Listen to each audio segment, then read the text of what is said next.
एक ऐसी कंपनी जिसकी शुरुआत आज़ादी से पहले एक छोटी सी दुकान से हुई और आज़ादी के बाद इस कंपनी ने ऐसा मुकाम हासिल किया कि आज भारत का नंबर 1 ब्रांड बन गया है। हाँ दोस्तों, आज हम बात करने वाले हैं हल्दीराम भुजिया के बारे में। आज हल्दीराम के प्रोडक्ट लगभग हर घर में इस्तेमाल किए जाते हैं। वहीं किसी पार्टी में नाश्ते के तौर पर लगाए जाने वाली भुजिया या नमकीन बिना हल्दीराम के अधूरी सी है। आइए जानते हैं कैसे इस कंपनी ने अपने परिवार के सदस्यों की मेहनत की बदौलत न खुद करोड़ों का व्यापार स्थापित किया बल्कि कई अन्य लोगों को भी रोजगार दिया। हल्दीराम की शुरुआत बीकानेर के एक बनिया परिवार से होती है। नाम तनसुखदास, जिनके मामूली सी आमदनी से किसी तरह परिवार का गुजारा हो रहा था। आजादी के करीब 50-60 साल पहले वह अपने परिवार की जिम्मेदारियों को पूरा करने के लिए संघर्ष कर रहे थे। तनसुखदास के बेटे भीखाराम अग्रवाल नए काम की तलाश में थे और उन्होंने अपने और अपने बेटे चांदमल के नाम पर भीखाराम चांदमल नाम से एक दुकान खोली। उन दिनों बीकानेर में भुजिया नमकीन का स्वाद लोगों को काफी ज्यादा पसंद आ रहा था। उन्होंने भी भुजिया नमकीन बनानी चाहिए। भीखाराम ने भुजिया बनाने की कला अपनी बहन भीखी भाई से सीखी। उनकी बहन ने अपने ससुराल से भुजिया बनाना सीखा था। भीखी जब भी मायके आती तो भुजिया साथ लेकर आती। उनके मायके वाले उस भुजिया को काफी पसंद करते थे। भीखाराम ने भुजिया बनाकर अपनी दुकान में बेचना शुरू कर दिया, लेकिन उनकी भुजिया बाजार में बिकने वाली भुजिया की तरह साधारण थी। बस किसी तरह उनकी रोजी रोटी चल रही थी। फिर सन 1908 में भीखाराम के घर उनके पोते गंगा विष्णु अग्रवाल का जन्म हुआ। उनकी माता उन्हें प्यार से हल्दीराम कहकर पुकारती थी। जब हल्दीराम का जन्म हुआ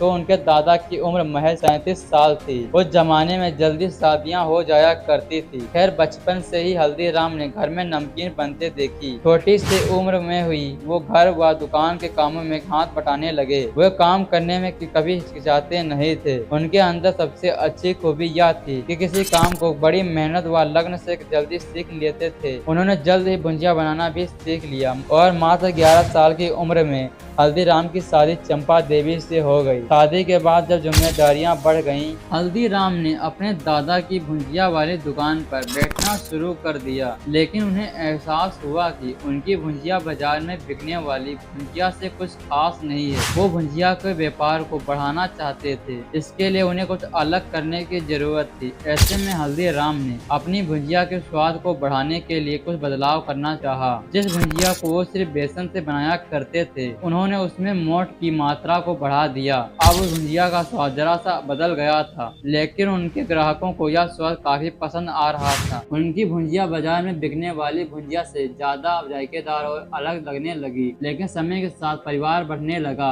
और पारिवारिक झगड़े भी होने लगे। हल्दीराम ने परेशान होकर अंत में परिवार से अलग होने का फैसला कर लिया। के कारण उन्हें अपनी फैमिली बिजनेस से कुछ नहीं मिला। परिवार से अलग होने के बाद साल 1937 में हल्दीराम ने बीकानेर में एक छोटी सी नाश्ते की दुकान खोली, जहां बाद में उन्होंने भुजिया बेचना शुरू कर दिया। वह इसके जरिए मार्केट में अपना नाम जमाना चाहते थे। कहा जाता है कि हल्दीराम हमेशा अपनी भुजिया का स्वाद बढ़ाने के लिए कुछ न कुछ बदलाव या एक्सपेरिमेंट किया करते थे। अभी तक मार्केट में लोगों ने जिस भुजिया का स्वाद चखा था वो थोड़ी नरम, मोटी और गाठिया के समान थी। इस बार उन्होंने उसके रूप को ही बदल डाला। हल्दीराम ने एकदम पतली भुजिया बना डाली। ये बहुत ही चटपटी और क्रिस्पी थी। इस तरह की भुजिया अब तक मार्केट में नहीं आई थी। जब लोगों ने हल्दीराम की इस भुजिया का स्वाद चखा तो उन्होंने काफी इसे पसंद किया। उनकी चटपटी और स्वाद से भरपूर भुजिया खरीदने के लिए दुकान के सामने लाइनें लगने लगी। पूरे शहर में उनकी दुकान भुजिया वाले के नाम से पहचानने जाने लगी। बाद में उन्होंने अपनी दुकान का नाम अपने नाम पर हल्दीराम रख दिया। हल्दीराम का व्यापार लगातार बढ़ता जा रहा था। भुजिया के साथ साथ उनकी दुकान पर कई प्रकार के नमकीन बनने लगे। समय के साथ उनके प्रोडक्ट की मांग ज्यादा होने लगी, लेकिन फिर भी हल्दीराम अपनी भुजिया में बदलाव करने में लगे रहते थे। इस बार उन्होंने एक नई योजना बनाई। बेसन की जगह पर मोठ का इस्तेमाल और साइज में बदलाव किया। दूर दराज तक घर घर पहुंचाने के लिए हल्दीराम ने भुजिया का नाम बीकानेर के मशहूर और लोकप्रिय में महाराजा ढूंढर सिंह के नाम पर ढूंढर सेव रख दिया। हालांकि महाराजा का हल्दीराम के सेव से कुछ लेना देना नहीं था, लेकिन फिर भी हल्दीराम ने ढूंढर सिंह को अपने सेव के ब्रांड एम्बेसडर को उठाया, जिससे उनकी भुजिया की लोकप्रियता भी बढ़ने लगी। जहां बाजार में दूसरे ब्रांड के सेव भुजिया 2 पैसे प्रति किलो के हिसाब से बिकती थी, वहीं हल्दीराम के ढूंढर सेव भुजिया पैसे प्रति किलो के भाव से बिकने लगी। हल्दीराम के इस बदलाव से उनकी कंपनी का रंग रूप पूरी तरह से बदल गया। साल 1941 जब हल्दीराम नमकीन का स्वाद बीकानेर व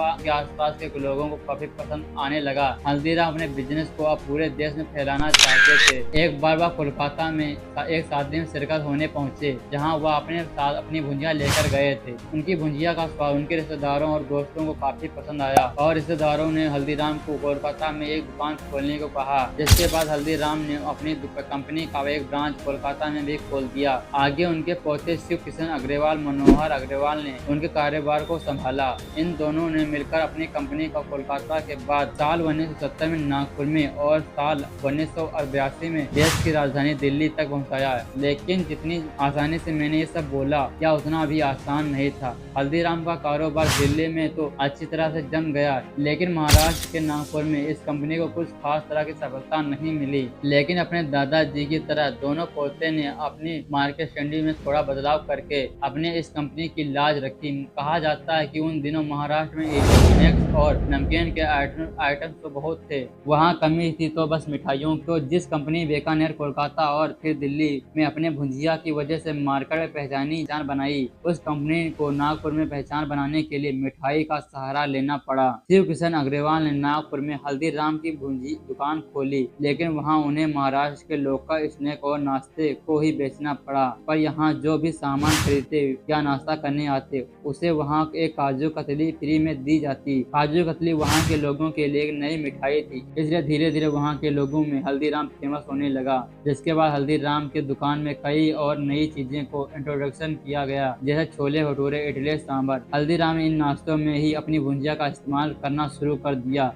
अब जरा सोचिए, जहां नाश्ते में इडली सांभर, छोले भटूरे और पाव भाजी एक साथ मिले, जिसके ऊपर हल्दीराम की भुंजिया, टॉपिंग सो और फिर आखिरी में काजू कतली जैसे डिलीशियस मिठाई, वहां कौन न जाए। नागपुर के लोकल लोग अब हल्दीराम के रेगुलर कस्टमर बन गए, जो शुरुआत में इस कंपनी के आगे भटकते तक नहीं थे, अब इस कंपनी में भीड़ लगाकर खड़े होने लगे। और इस तरह नागपुर में हल्दीराम ने 400% से भी ज्यादा अधिक मुनाफा कमाया। हल्दीराम का ब्रांड समय के साथ तरक्की कर रहा था। साल 2003 में हल्दीराम ने अमेरिका में अपने प्रोडक्ट को इंपोर्ट करना शुरू कर दिया। करीब 80 से ज्यादा देशों में इनके प्रोडक्ट का इंपोर्ट किया जाता है। लेकिन साल 2015 में कंपनी को एक बड़ा झटका लगा, जब अमेरिका ने हल्दीराम के इंपोर्ट पर रोक लगा दी। का कहना था कि हल्दीराम अपने प्रोडक्ट में कीटनाशक का इस्तेमाल करता है, बावजूद इसके कंपनी पर कोई भी खास तरह का प्रभाव नहीं पड़ा। पूरे विश्व में उनके प्रोडक्ट ने अपनी एक अलग ही पहचान बनाई। आगे कंपनी को कारोबार में 3 हिस्सों में बांट दिया गया, ताकि कंपनी अधिक से अधिक ग्राहकों तक आसानी से पहुंच सके। साउथ और ईस्ट इंडिया का व्यापार कोलकाता में स्थित हल्दीराम भुजिया वाले के पास है, वही वेस्ट इंडिया में व्यापार नागपुर में हल्दीराम फूड इंटरनेशनल के पास, और नॉर्थ इंडिया का व्यापार दिल्ली में है, हल्दीराम स्नैक फूड के पास। इन तीनों में सबसे बड़ी दिल्ली की कंपनी है।